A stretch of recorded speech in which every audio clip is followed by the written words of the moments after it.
To set volume up and down keys, a shortcut to apply color correction in Samsung Galaxy S23 Ultra. Swipe down the top of the screen and then tap setting icon. Scroll down the screen to find accessibility. Tap accessibility and then tap advanced setting. Tap volume up and down keys and then select color correction.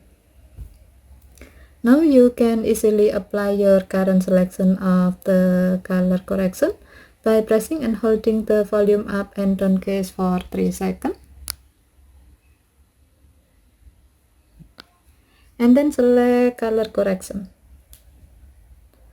As the example, if you have set the color correction setting to deutan, your phone will correct green and red color, so you can see what's on your screen clearer. To remove color correction, press and hold the volume up and down keys for 3 seconds.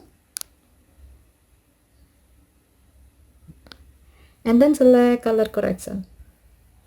Okay, thank you for watching. Have a nice day.